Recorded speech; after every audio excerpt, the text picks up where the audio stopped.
வணக்கம். திமுக விளையாட்டு மேம்பாட்டு அணி துணை முதலமைச்சர், மாநில இணை செயலாளரும், விளையாட்டு மேம்பாட்டுத்துறை அமைச்சர் உதயநிதி ஸ்டாலின் பிறந்த நாளை முன்னிட்டு, பள்ளி மாணவ, மாணவிகளுக்கு 1000 நபர்களுக்கு நோட்டு புத்தகங்கள், மாபெரும் வாலிபால் விளையாட்டு போட்டி மற்றும் நலத்திட்ட உதவிகள் திருப்பத்தூர் சார் ஆட்சியர் அலுவலக விளையாட்டு மைதானத்தில் நடைபெற்றது.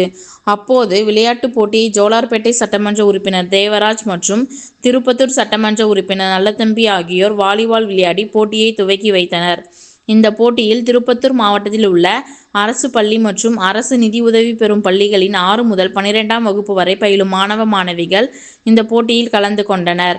திமுக திருப்பத்தூர் நகர செயலாளர் ராஜேந்திரன், நகரமன்ற தலைவர் சங்கீதா விழா ஏற்பாடு செய்திருந்தனர்.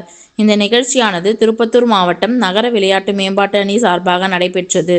திமுக பிரமுகர் மற்றும் பொதுமக்கள் ஏராளமான நிகழ்ச்சியில் கலந்து கொண்டு பள்ளி மாணவ, மாணவிகள் விளையாடிய கைப்பந்து போட்டி மற்றும் நோட்டு புத்தகங்களை கண்டு மகிழ்ந்தனர் என்பது குறிப்பிடத்தக்கதாகும். ரெட் நியூஸ் தமிழ் செய்திக்காக துணை ஆசிரியர் விழுப்புரம் ஜோதிலிங்கம். செய்திகளை உடனுக்குடன் தெரிந்து கொள்ள ரெட் நியூஸ் தமிழ் சேனலை சப்ஸ்கிரைப் செய்யவும்.